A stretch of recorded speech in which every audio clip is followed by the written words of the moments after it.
There is a core principle of conflict. Before a war is won on the battlefield, it is won in the mind. On March 2nd, a ghost entered the machine. Iran's Revolutionary Guard Corps announced a precise strike, claiming its Khaybar Shekan ballistic missiles had hit Prime Minister Netanyahu's office. They then added a carefully crafted detail. His fate was unclear. Israel's denial was swift, fake news. But it was a statement without proof. No time-stamped video. No verifiable sign of the Prime Minister. And in that absence, a question went viral. Where is Benjamin Netanyahu? In modern warfare, an unanswered question is a weapon. And the fracture forming here wasn't in a building. It was in certainty itself. That fracture in certainty wasn't an abstract concept. It was a tangible void that defined the next 4 days. For anyone watching, the experience was the same. Endlessly refreshing news feeds that yielded nothing. Official channels met questions with a wall of digital silence. This is the information vacuum. It's an unnerving space where the lack of an answer becomes its own kind of answer. Israel attempted to fill the void, of course, but their tools were wrong for the job. A written statement was issued denying everything. An unverified report surfaced of Netanyahu visiting a military command bunker. But in this specific battle, words were not currency. The world demanded one thing, a simple, time-stamped video. And it never came. Every hour that passed without it fed the narrative amplified by Iranian state-linked outlets like Tasnim News. It forced Israeli media, like the Jerusalem Post, onto the defensive, constantly rebutting theories instead of setting the agenda. This is the quiet, devastatingly effective outcome of the initial strike. The strategic objective was achieved without firing another shot. Sahfo. The silence itself became the weapon, but just as the world was fixated on this ghost-like mystery in Jerusalem, the first hard evidence of the fracture appeared. And it didn't come from Tehran or Tel Aviv. It came from Washington, D.C., with a single, curt announcement from the White House. That announcement wasn't a press release read from a podium. The signal was the action itself, or rather, the lack of one. On March 10th, two of the president's senior envoys, Steve Witkoff and Jared Kushner, were scheduled for a high-level meeting with Netanyahu in Israel. Then the trip was abruptly cancelled. There was no new date offered, no official reason given. Just a void. In the world of diplomacy, that kind of silence is the message. It's a public rebuke delivered with the chilling quiet of a turned back. Immediately, Israeli state media, Kan and Channel 12, reported it, and outlets like Al Monitor correctly framed it as the first significant disagreement, the first worrying daylight between the allies. The rumours of a rift were no longer rumours. This was the first piece of hard, undeniable evidence. The fracture was now visible. So what was the trigger? Axios sources, citing both a US and an Israeli official, revealed it.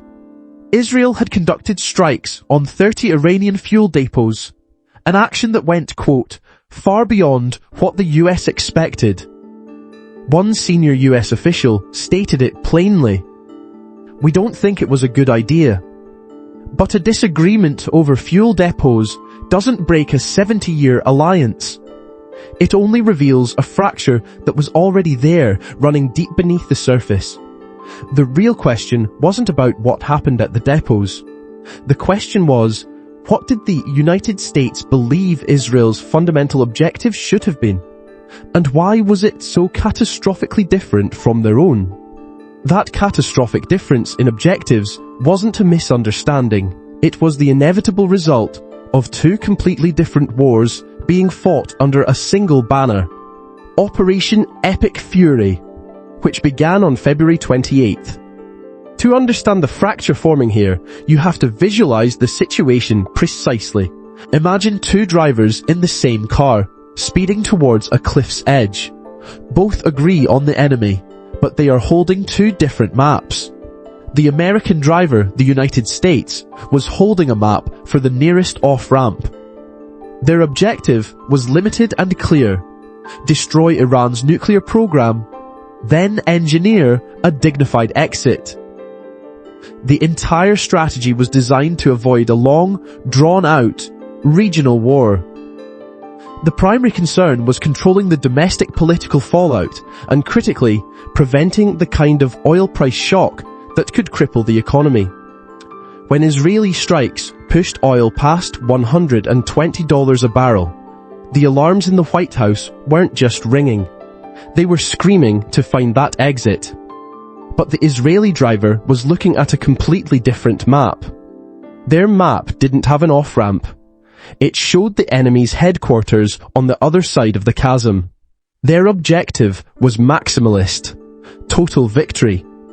For them, this war was a once-in-a-generation opportunity to permanently dismantle Iran's missile manufacturing capability and break the spine of the IRGC's leadership. This goal required escalation, not de-escalation. It required flooring the accelerator, not tapping the brakes. So as the US began pivoting from seeking victory to seeking an exit, their hand turned the steering wheel towards the ramp. At the exact same moment, Israel's hand fought to keep the wheel straight, aimed at the cliff's edge. This wasn't a disagreement. It was a physical collision of strategy inside the cockpit of the alliance, leading directly to uncoordinated actions and the complete breakdown of trust. And this internal chaos wasn't happening in a vacuum. Someone was watching this car swerve wildly. Iran didn't just see an opportunity. They understood the physics of the fracture better than the drivers themselves. And they had a precise, calculated playbook designed to exploit it. A three-pronged information attack, aimed directly at turning this crack into a complete structural collapse. This wasn't chaos. It was a playbook.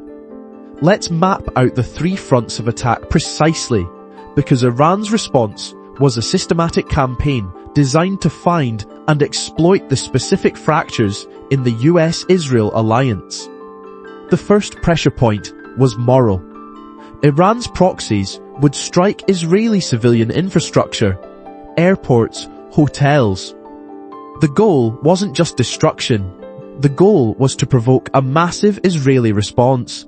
A response so overwhelming it would inevitably draw international condemnation, accusations of war crimes, and place immense pressure on America's moral standing within its own global coalition. It turns America's strength, its claim to the moral high ground, into a liability. The second front was political, aimed directly at Washington.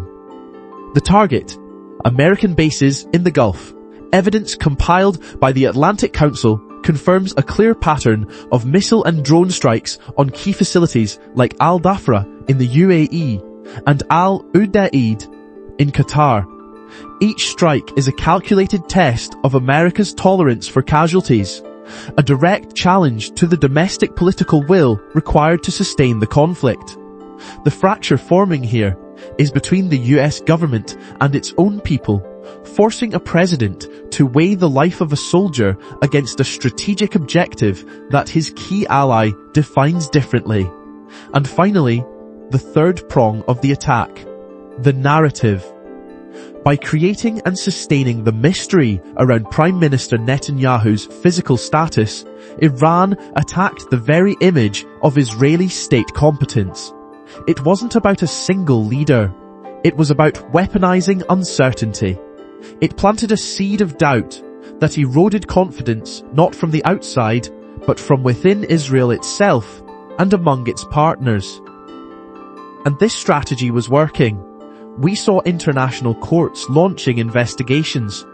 We saw key allies like the United Kingdom publicly denying the US access to its bases for offensive operations. We saw Gulf states whose infrastructure was being hit, refusing to participate.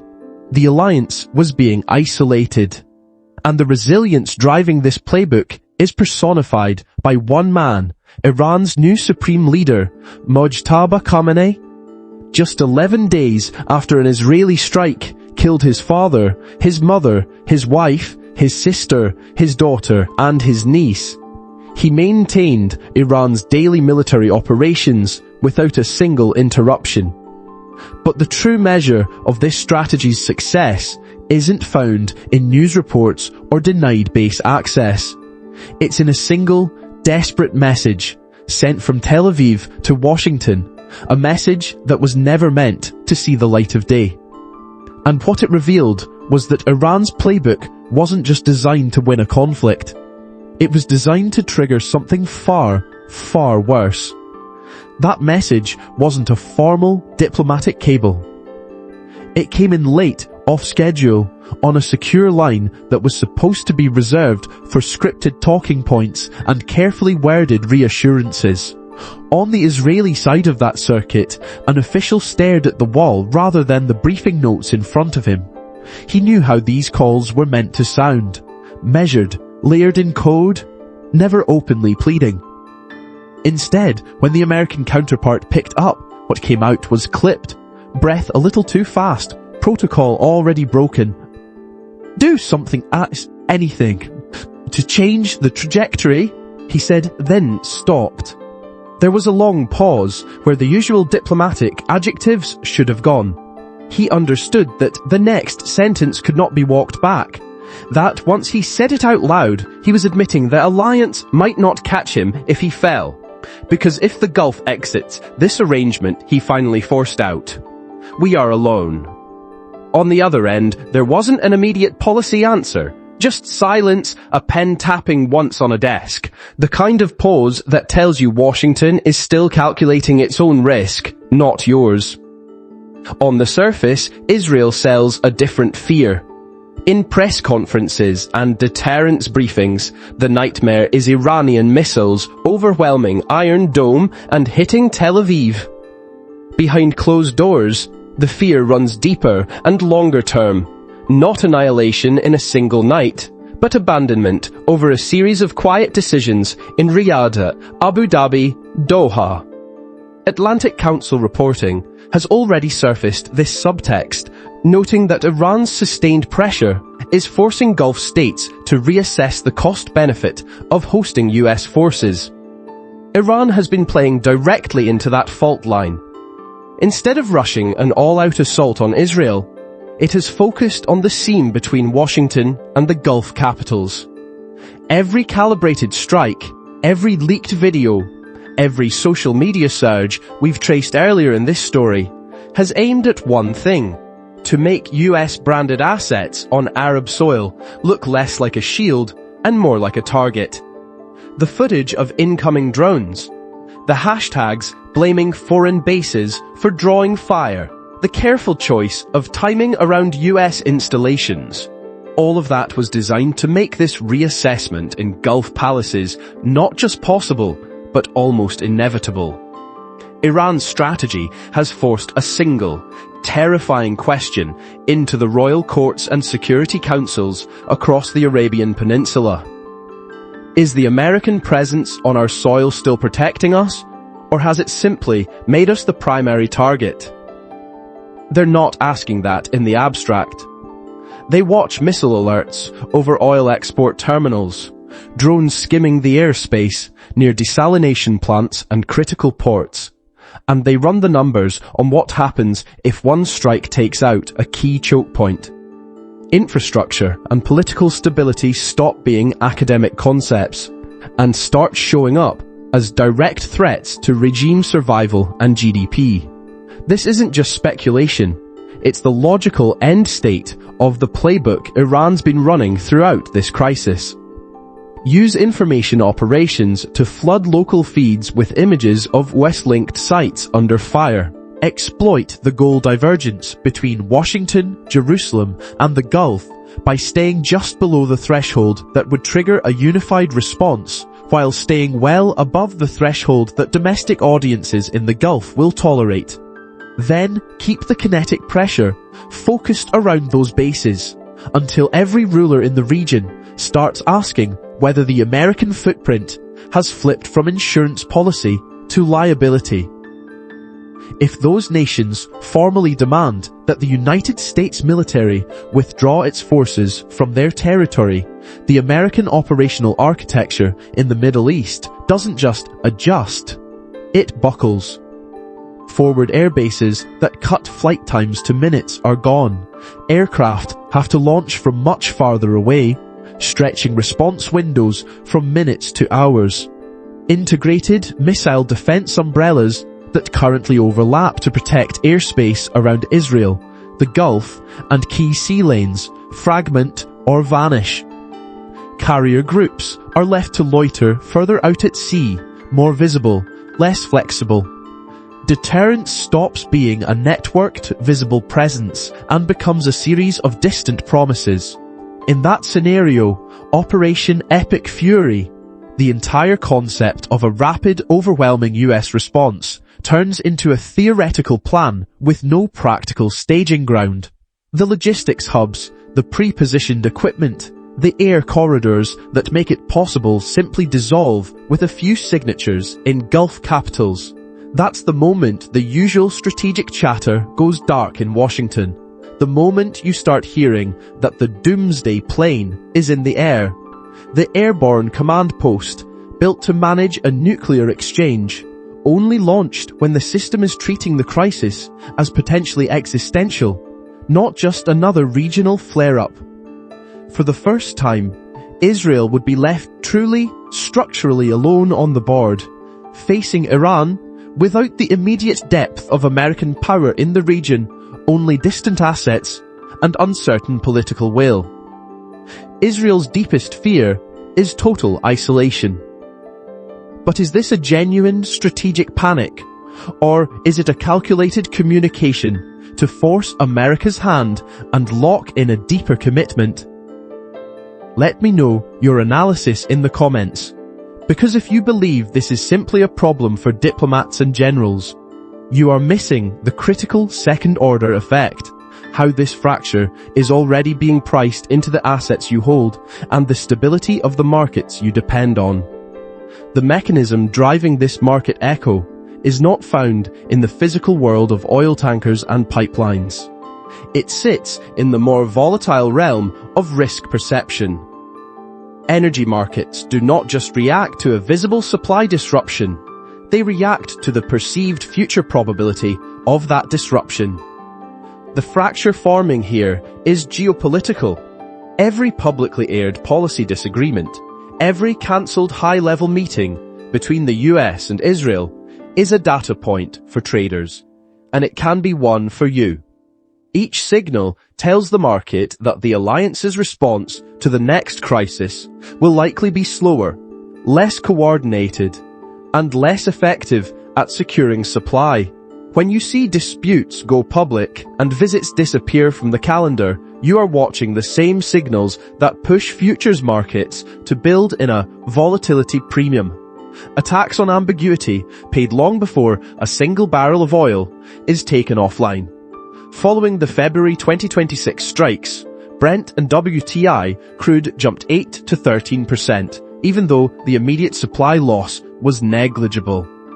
Divergence Morningstar's post-event note tied the move to amplified alliance friction, investors marking up political and policy risk around the US-Israel response, not reacting to missing barrels.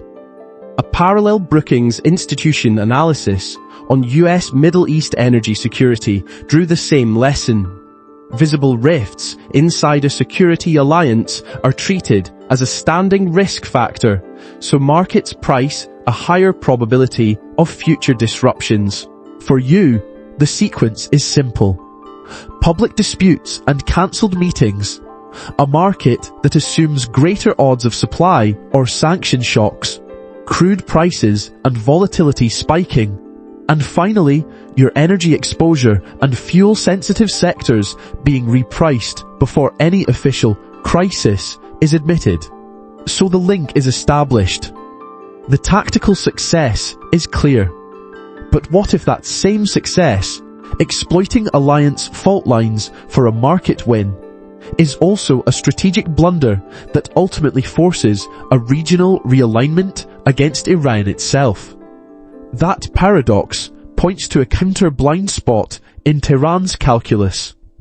Iran's perceived success in the information war carries a risk. It can accelerate a long-term regional realignment that hardens rather than weakens the coalition arrayed against it. By exploiting the US-Israel rift, Iran gains short-term leverage, but the scale of its February 2026 retaliation forced neighbours to rethink their risk calculus. For the Gulf monarchies, whose priority is regime survival, Tehran now appears not as a distant irritant, but as an immediate destabilizer. When they ask who can help intercept attacks, share intelligence, and deter Iran, the answer is deeper, formalized alignment with Israel, moving from quiet coordination to a coherent defensive bloc. This isn't abstract theory. It's how senior commanders are reading the board. Joe Bacino, former CENTCOM communications director, described Iran's February 2026 retaliation as a stunning strategic miscalculation in an assessment issued shortly after the strikes. A Brookings Institution analysis likewise argued that, in the immediate aftermath, the Gulf Cooperation Council condemned the attacks and signalled an accelerated path toward normalization and security coordination with Israel, the formalized alignment Tehran has long sought to prevent. The crisis Tehran engineered to exploit one fracture between Washington and Jerusalem is now helping to cement another, a security-driven coalition to contain Iran. As security links and political understandings harden, they are not easily unwound. Each new Iranian escalation gives Gulf leaders fresh justification to deepen those ties, quietly locking in a regional architecture that will constrain Tehran for years, regardless of the public narrative in any given news cycle. For us, that counterblind spot is the takeaway. It turns a one-dimensional, Iran is winning the information war, panic into a clearer risk mappy, short-term narrative gains for Tehran, traded for a tightening containment structure. And it brings us back to the question we parked at the outset.